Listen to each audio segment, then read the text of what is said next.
Bonsoir à tous, bienvenue dans Metamorphosis School, l'école de la transformation. Nous sommes à notre épisode 3 et vous savez que depuis le début de cette semaine, nous sommes en train de parler de quoi? De crainte de l'Éternel. Nous sommes en train de parler de la crainte de Dieu et nous voulons comprendre ce qu'est la crainte de Dieu. Je vous le rappelle, je ne cesserai jamais de le rappeler jusqu'à la fin de cette semaine d'enseignement, jusqu'à la fin de cette série sur la crainte de Dieu. Le but, bien évidemment, n'est pas de nous accuser, le but n'est pas de nous condamner ou de nous pointer du doigt. Je ne suis pas là pour m'élever au-dessus de vous et vous dire vous ne craignez pas Dieu, vous ne marchez pas dans la sanctification. Mais le but de cette semaine est véritablement de nous challenger, tout un chacun, et voir où est-ce que nous en sommes en ce qui concerne ce sujet qui est plus qu'un sujet et qui est véritablement un style de vie de crainte de l'Éternel que nous devons adopter parce que le Seigneur nous a donné cet esprit. Rappelez-vous que l'esprit de la crainte de l'Éternel repose sur tous ceux qui ont placé leur confiance en Jésus puisque c'est l'esprit même de Christ. Alors nous voulons véritablement craindre le Seigneur et nous ajuster ou nous réajuster s'il y avait des pans, des aspects de nos vies qui n'étaient pas au niveau auquel ils devaient être en ce qui concerne la crainte de l'Éternel. Alors nous avons défini le premier jour en long et en large, nous avons parlé de l'amour comme étant le moteur, comme étant le soubassement, comme étant la base de la crainte de l'Éternel. Je rappelle qu'il y a une différence entre être effrayé par Dieu, entre avoir peur de Dieu et craindre Dieu. Dieu n'est pas dans la peur, mais Dieu est dans le respect de sa personne. Lorsque vous valorisez, lorsque vous honorez cette présence-là, lorsque vous respectez cette présence-là, c'est tout simplement le gage de l'amour que vous avez envers ce Dieu qui vous a aimé le premier.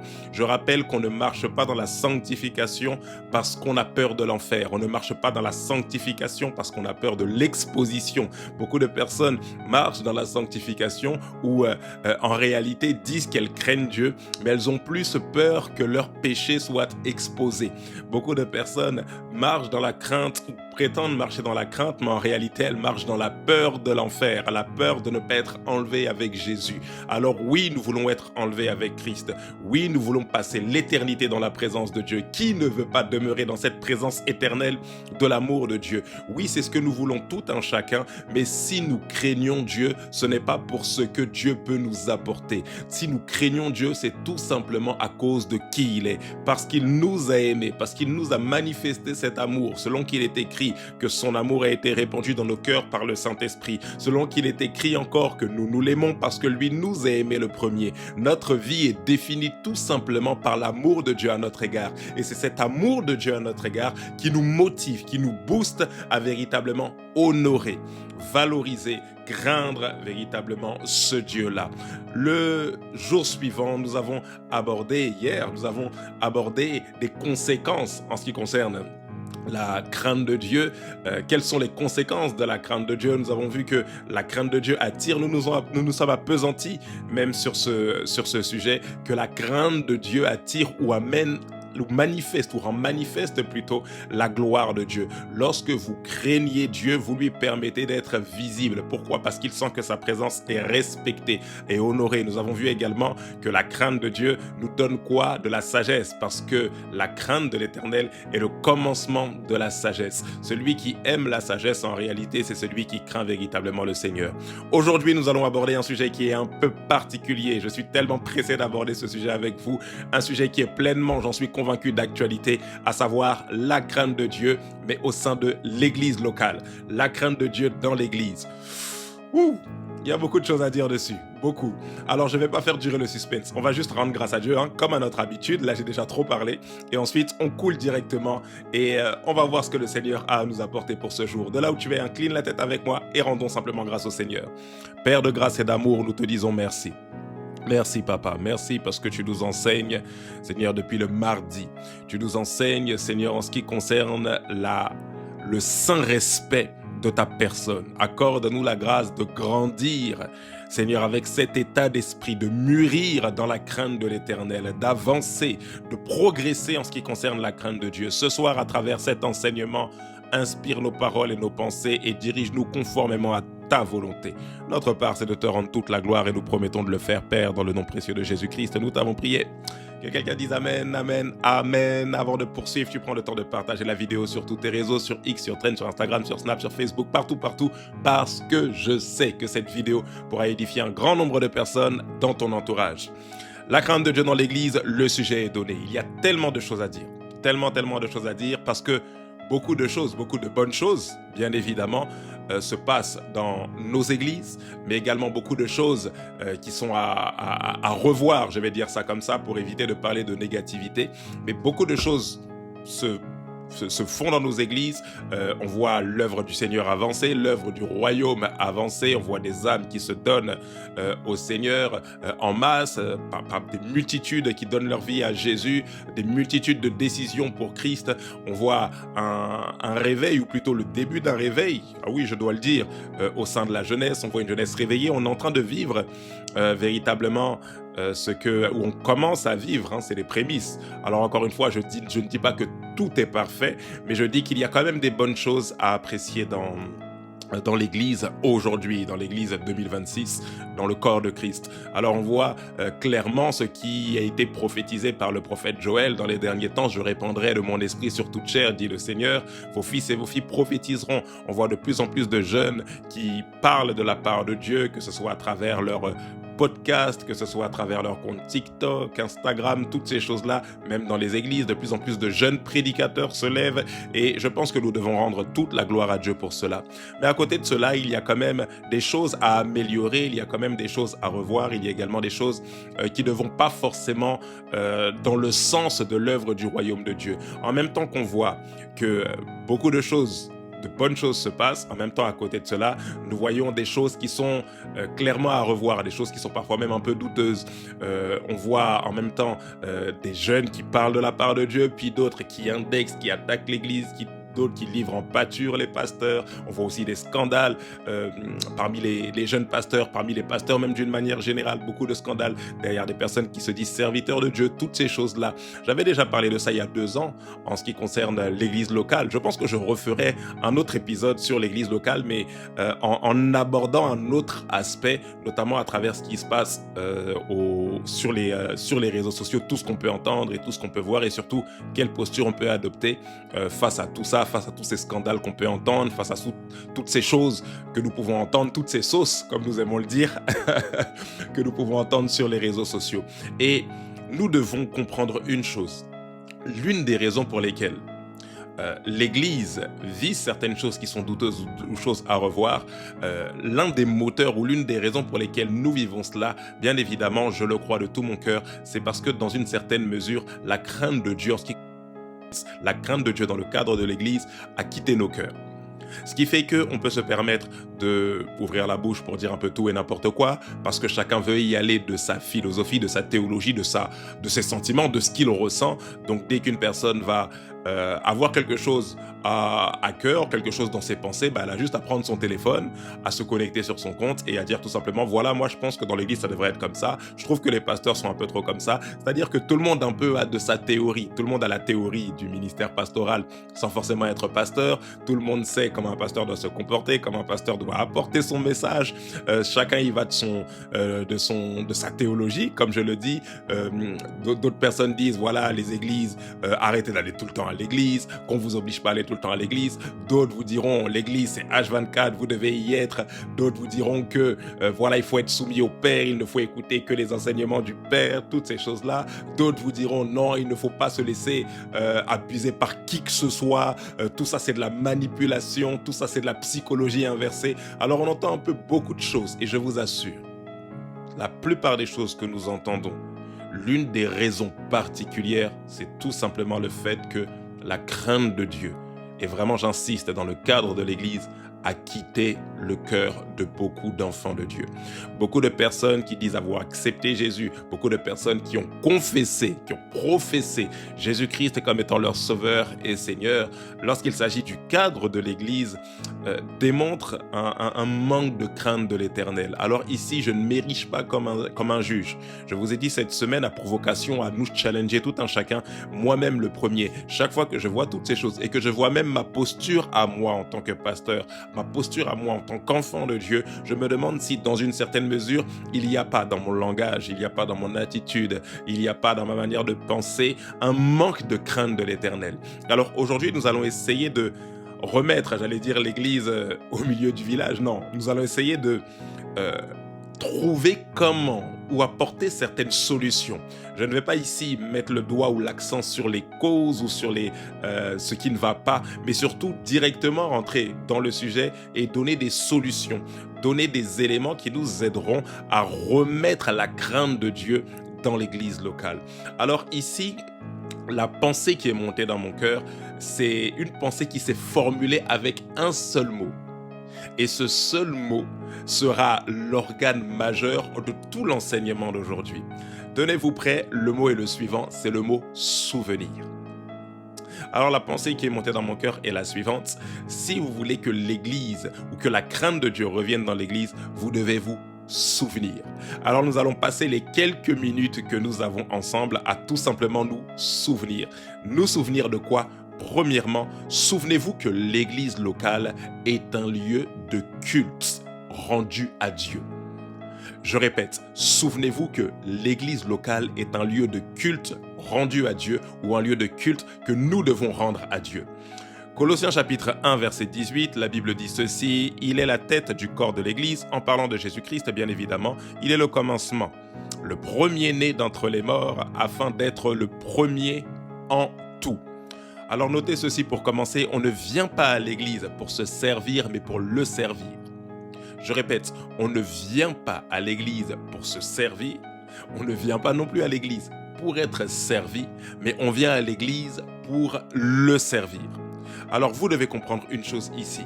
Lorsque vous fréquentez un bâtiment d'église, lorsque vous fréquentez une église locale, lorsque vous dites que vous êtes enfant de Dieu et que vous faites partie d'une congrégation, la première et unique motivation pour laquelle vous y venez, bien évidemment, c'est pour rendre un culte à Dieu. Et l'une des choses qui va vous aider à comprendre que vous venez pour rendre un culte à Dieu, c'est bien évidemment cette première notion que je vous ai abordée, celle selon laquelle vous ne venez pas pour être servi. Ça veut dire que vous ne venez pas à l'église pour que la louange vous fasse du bien à vous, mais vous venez pour rendre la louange au Seigneur. Vous ne venez pas à l'église pour que le temps de contemplation vous fasse pleurer. Ah, c'est particulier, hein? Vous ne venez pas à l'église pour que le temps de contemplation vous fasse pleurer. C'est-à-dire tellement le chant était rempli d'une atmosphère qui vous plaisait, ça vous a mis à terre, alors vous avez tellement pleuré et quand vous êtes sorti de là, vous avez dit « Dieu m'a fait du bien ». Mais vous venez à l'église pour le servir lui. Votre louange, votre adoration, tout ce que vous faites dans le cadre de l'église, votre service est un service que vous rendez à Dieu. Vous ne venez pas à l'église pour un titre. Je vais aller plus loin. Vous ne venez pas à l'église pour prendre un selfie ou vous filmer en train de prier ou vous prendre en photo en train de prier et dire « moi dans la présence de Dieu ». Oh, je sais, c'est très difficile. C'est très difficile dans notre génération, mais rappelez-vous que le roi de gloire est là. Le roi de gloire est là. Je ne viens pas pour montrer ce que je fais quand je viens à l'église, mais je viens pour rendre un culte à Dieu. Je ne viens pas pour montrer à quel point je suis une personne spirituelle et je vais montrer à ma communauté tout ce que je fais dans mon quotidien et aussi ce que je fais pendant que je suis en train de rendre un culte à Dieu. Rappelez-vous que le culte est un moment d'intimité. Alors lorsque nous venons à l'église pour rendre un culte à Dieu, c'est un culte communautaire. Mais dans cette communauté ou dans ce culte communautaire, c'est d'une façon commune que nous rentrons dans une intimité profonde avec Dieu. Alors ici, je n'ai pas besoin d'amener ma communauté avec moi à travers mon selfie ou ma vidéo ou ma photo pour dire voilà dans la présence de Dieu comment j'étais, comment je suis. Je sais que l'avancée technologique ne nous aide pas forcément dans ce sens, mais vous devez comprendre une chose, votre culte ou le culte que vous rendez à Dieu dans le cadre de l'église locale ne doit pas être dicté par Instagram ou par TikTok. Si vous avez du mal avec cette vérité, alors vous aurez du mal à véritablement vivre cette crainte de l'Éternel dans le cadre de l'église. Malheureusement, dans l'église, aujourd'hui, il se passe beaucoup de choses. Ça veut dire qu'on dit que la présence de Dieu est là, on dit que le Seigneur de gloire est là, mais on a la plupart du temps des personnes qui sont sur leur téléphone, en train de surfer sur les réseaux, en train de scroller. À l'époque, c'était surfer, aujourd'hui, c'est scroller. Des personnes qui sont en train de répondre à toutes sortes de messages, des fois même en plein temps de prière qui sortent pour aller décrocher un appel. Et on dit que le roi de gloire est là. Rappelez-vous l'exemple que je vous ai donné en début de semaine. Lorsqu'un chef d'État rentre dans un lieu, dès l'instant où le chef d'État rentre dans le lieu dans lequel il est rentré devient présidentiel. Ça veut dire que vous ne pouvez plus faire ce que vous voulez dans le lieu. Vous ne pouvez plus, c'est-à-dire il y a comme, aux États-Unis on appelle ça le Secret Service, il y a comme tous les services secrets qui sont au service du chef de l'État, qui sont en train de barricader toutes les pièces de la maison, du lieu. Pourquoi? Parce que le chef d'État est là. Est-ce que vous avez conscience quand nous venons à l'église que le roi de gloire est là? Et lorsque le roi de gloire est là, on ne dicte plus les choses. Ce n'est plus nous qui disons ce que nous allons faire, comment nous allons faire. Non, mais c'est le roi de gloire qui a fait son entrée et c'est à lui que nous devons rendre toute la gloire par notre attitude, par notre dévotion, notre concentration. C'est-à-dire tout ce que nous faisons. Dès l'instant où nous venons à l'église, nous devons avoir conscience que ça doit être pour lui rendre la gloire. J'ai une question pour vous. Est-ce que vous savez que vous ne venez pas à l'église pour vous d'abord, mais vous venez à l'église pour lui? Alors, dans les critères pour choisir une église, il n'y a pas « est-ce que l'église me fait du bien? Est-ce que la parole me fait du bien ?» Non, non, non. C'est « quelle est l'assemblée locale qui me permettra de rendre un culte à Dieu de la meilleure des manières ?» Aujourd'hui, nous cherchons tellement des artifices pour nous intéresser dans l'église. Il faut qu'il y ait des programmes qui m'intéressent. Il faut qu'il y ait des choses qui soient faites qui me parlent. Est-ce qu'on va parler des couples dedans? Est-ce qu'on va parler de l'accomplissement personnel dedans? Est-ce qu'on va parler de la santé émotionnelle dedans? Toutes ces choses sont très bonnes. Mais rappelez-vous que tout ce qui est fait dans l'église doit être fait pour vous amener à être un sacrifice vivant, saint et agréable, ce qui sera de votre part un culte raisonnable. Je le répète, on ne vient pas à l'église pour être servi ni pour se servir, mais on vient à l'église pour le servir. Deuxième vérité, toujours dans ce premier point de culte, on ne vient pas à l'église pour faire acte de présence, mais pour cultiver sa présence. Vous ne venez pas à l'église parce que votre pasteur vous force à venir.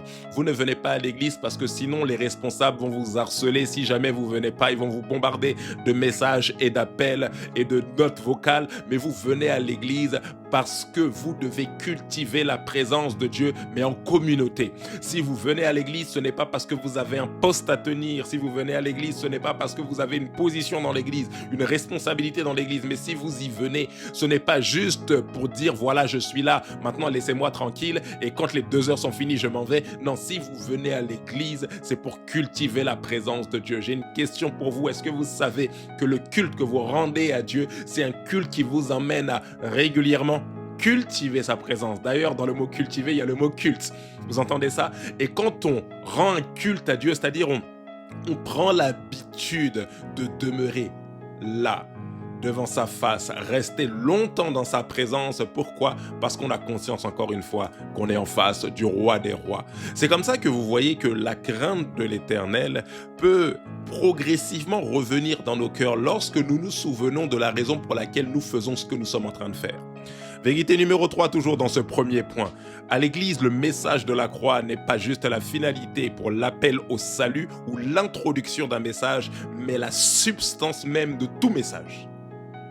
Je répète, lorsque vous venez à l'église, non seulement en tant que prédicateur, lorsque vous annoncez l'évangile, du reste vous annoncez la bonne nouvelle de Christ ou la bonne nouvelle du royaume de Dieu, cette bonne nouvelle doit être à la substance de tous vos messages. Ce n'est pas juste une formule introductive en parlant de Jésus au début, puis après tout le déroulé ne parle que de développement personnel, ou après tout le déroulé ne parle que d'un thème qui touche la société. Non, la substance de tout message, c'est-à-dire quelle que soit la thématique que vous traitez, la substance de tout message doit être la bonne nouvelle de Christ. Ce n'est pas vous faites votre développement sur la prospérité et à la fin vous dites aux membres de votre congrégation, mais tout ça n'est possible que si vous acceptez Jésus comme Sauveur et Seigneur. Non, on doit sentir la Seigneurie de Christ du début jusqu'à la fin du message. Dans le pendant même le message, on doit sentir à quel point Jésus est Sauveur, Seigneur, à quel point l'œuvre de la croix est parlante. Et même quand vous venez à l'église pour recevoir un message,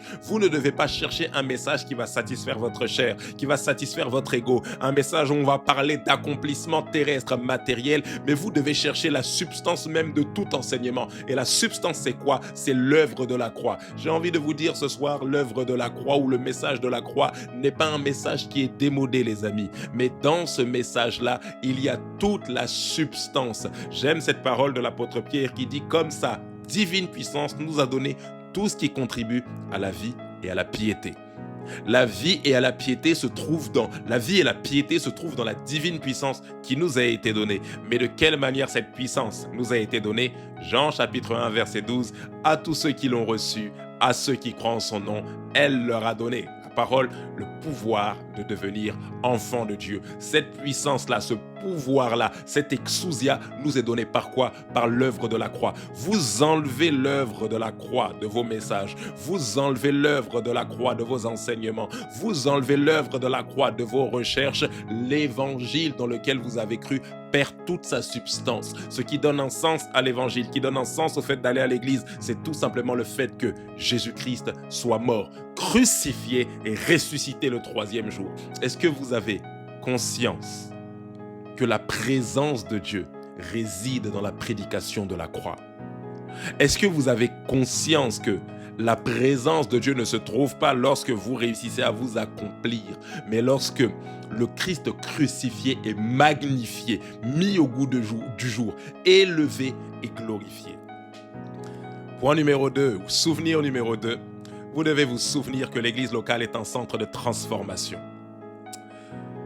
Alors nous venons à l'église pour rendre un culte communautaire à Dieu, c'est-à-dire nous nous réunissons tout un chacun pour rendre un culte communautaire, mais j'aime cette parole de l'apôtre Paul dans Romains 12, 2, qui dit « Ne vous conformez pas au siècle présent, mais soyez au contraire, ne vous conformez pas au siècle présent, mais soyez renouvelés en intelligence, transformés par le renouvellement de l'intelligence afin de discerner quelle est la volonté de Dieu, ce qui est bon, agréable et parfait. » Il dit « Ne vous conformez pas au siècle présent, mais soyez transformés par le renouvellement de l'intelligence. » Un peu plus haut, il dit « Je vous exhorte, frères, à offrir vos corps comme un sacrifice vivant, saint et agréable, ce qui sera de votre part un culte raisonnable. » Alors nous nous rendons dans un lieu pour rendre un culte à Dieu, mais nous devons prendre conscience que le véritable culte que nous rendons à Dieu, c'est nous, notre être entier. Je vous exhorte à offrir vos corps, ce qui sera de votre part un culte raisonnable. J'aime, il dit comme un sacrifice vivant. Ça ne veut pas dire qu'il faut qu'on aille sur une croix pour nous crucifier. Voilà pourquoi il parle de sacrifice vivant. Parce que le seul sacrifice que Dieu a agréé est celui de Christ. Donc quand Christ meurt à la croix, c'est ce qui satisfait les exigences du Père. Maintenant, nous, le culte que nous rendons à Dieu n'est pas un culte dans lequel nous nous mortifions, mais c'est un culte de reconnaissance de ce que Christ a fait pour nous. J'espère que vous saisissez cette vérité, elle est vraiment très importante, parce que beaucoup de personnes pensent qu'il faut se mortifier davantage pour que Dieu nous agrée. Non, Dieu nous demande une vie de dévotion totale envers sa personne. Alors ici, qu'est-ce que vous devez comprendre? La crainte de Dieu disparaît de nos réunions communautaires, de nos réunions de prière, lorsque nos églises sont remplies de personnes qui viennent pour prier, qui aiment se réunir, qui aiment communier, mais qui ne se laissent jamais transformer par Dieu. La crainte de Dieu quitte nos cœurs, quitte nos églises lorsque nous aimons venir dans la présence de Dieu sans se laisser transformer par cette présence-là. J'espère que vous saisissez cette vérité ô combien elle est importante. Lorsque vous venez à l'église, c'est pourquoi? C'est pour expérimenter dans ce lieu une transformation. Vous entendez ça? Une transformation. Nous tous qui contemplons comme dans un miroir la gloire du Seigneur, l'apôtre Paul dit, nous sommes changés en la même image de gloire en gloire par l'Esprit du Seigneur. Lorsqu'il y a une contemplation, ça engendre automatiquement une transformation, les amis, vous le savez déjà, je vous l'ai déjà dit à plusieurs reprises. Alors lorsque nous venons rendre ce culte, c'est pour que nous devenions de plus en plus un culte vivant, saint et agréable à Dieu. J'ai une question pour vous, je sais que vous venez à l'église, mais est-ce que le fait de venir à l'église vous transforme de jour en jour à l'image et à la ressemblance de Christ? La crainte de Dieu quitte lorsque le désir de lui ressembler n'est plus dans notre intérêt. Lorsque nous n'avons plus le goût, plus l'envie, lorsque nous venons, mais nous venons par habitude, lorsque nous venons, mais nous venons parce que ça nous fait du bien, lorsque nous venons, mais nous venons parce que nous avons un service, lorsque nous venons, mais nous venons parce que tout simplement, depuis que je suis né, j'y viens et je suis habitué et si j'arrête de venir, ça va me faire bizarre. Non, la crainte de Dieu revient dans nos cœurs lorsque vous avez toujours le désir de ressembler à Dieu. Lorsque nous avons toujours le désir de ressembler à Dieu, alors cette crainte de l'Éternel va comme s'emparer de nous. Pourquoi? Parce que nous allons refuser tout rivaux à l'image de Dieu qui est encore en nous. C'est-à-dire tout ce qui est comme déchets, tout ce qui est comme élément perturbateur de l'image de Dieu en nous, nous allons comme nous en détourner, nous en écarter. Pourquoi? Parce que nous avons qu'un seul désir en le contemplant, c'est d'être transformé en la même image. J'ai une question pour vous. Est-ce que l'Église vous transforme? Est-ce que lorsque vous venez à l'Église, vous vous laissez transformer? Vérité numéro 3, et je termine avec ça pour aujourd'hui. Notez que ce souvenir, ou le troisième et dernier souvenir, vous devez vous souvenir que l'église locale est un lieu de communion et non de clan et de division. Je répète, l'église locale est un lieu de communion.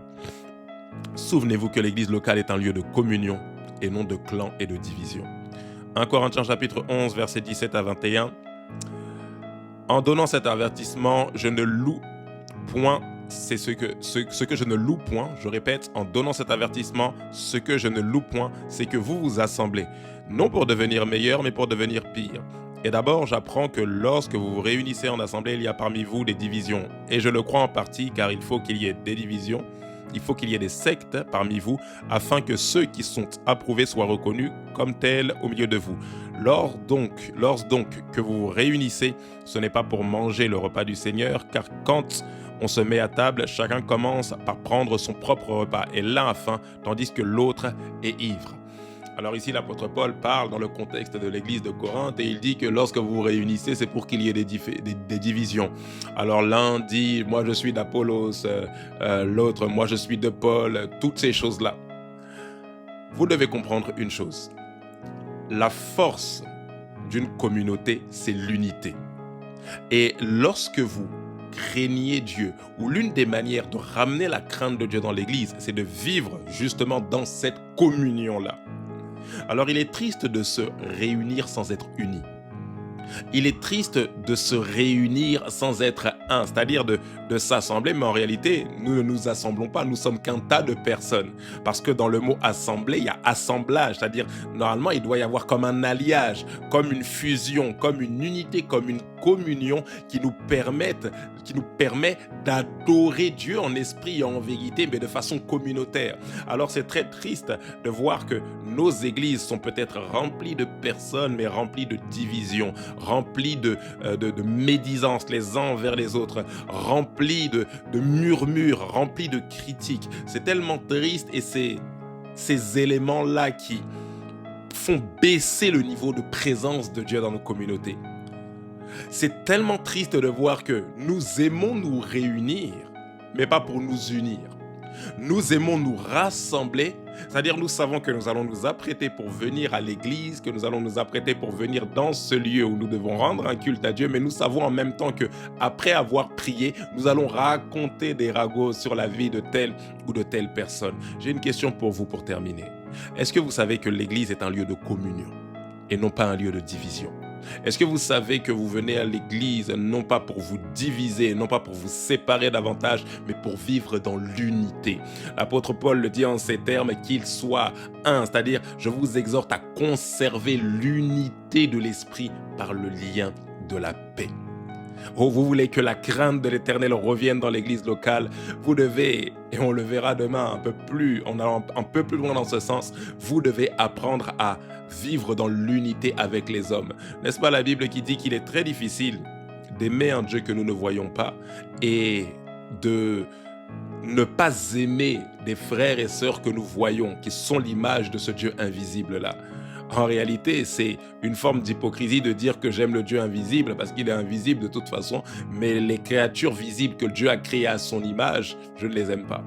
Je peux les critiquer, je peux les livrer en pâture, alors ça va du pasteur au modérateur, au responsable, je livre tout le monde en pâture, mais j'aime Dieu. Il y a comme une confusion dans ce que nous déclarons être et ce que nous manifestons dans notre quotidien, surtout dans nos cultes communautaires. Alors ici, si vous voulez, comme ramener la crainte de Dieu dans votre église, vous devez veiller non seulement au fait que vous êtes là pour rendre un culte à Dieu, non seulement au fait que vous êtes là pour être transformé, mais également au fait que vous êtes là pour vivre en unité. non pas en division, non pas en clan, où chacun a son groupe, son sous-groupe, et dans chaque groupe, il y a des sous-groupes, et chacun parle les uns sur les autres. Un tel critique un tel frère critique tel autre frère, telle sœur critique tel autre groupe de sœurs, toutes ces choses-là. Et au final, la crainte de Dieu disparaît. Lorsqu'il n'y a plus la crainte, la gloire de Dieu n'est plus là. C'est comme ça que nos cultes peuvent être si remplis, nos cultes peuvent être bondés de personnes, mais nous avons l'impression que les cultes se suivent, s'enchaînent et se ressemblent, comme s'il y a quelque chose qui n'était pas là. Souvent, quand on se demande, mais qu'est-ce qui ne va pas? Des fois, ce qui ne va pas, ce n'est pas forcément le message du prédicateur. Ce qui ne va pas, ce n'est pas forcément que le modérateur n'a pas bien modéré ou que le chanteur n'a pas bien chanté. Parfois, c'est juste le manque de crainte de l'Éternel qu'il y a encore dans nos cœurs. J'ai une question pour vous ce soir. Est-ce que vous voulez que la crainte de Dieu revienne au milieu de votre église? Alors si vous vous souvenez de ces trois choses-là, se souvenir, ce n'est pas juste le temps de cet enseignement, mais de façon perpétuelle, je vous assure que la crainte de l'Éternel reviendra dans vos cœurs. N'est-ce pas challengeant pour cette semaine?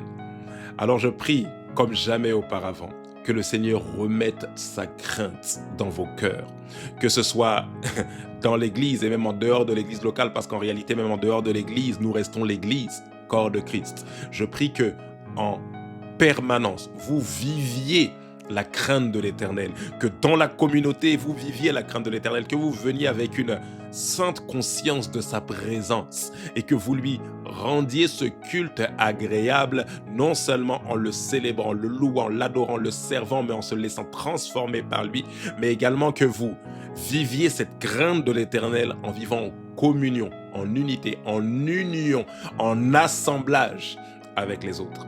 Pour moi, c'est terminé pour ce soir. Je vous dis à demain pour la fin de cette merveilleuse série d'enseignements. D'ici là, que Dieu vous bénisse et à très bientôt avec Metamorphosis School, l'école de la transformation.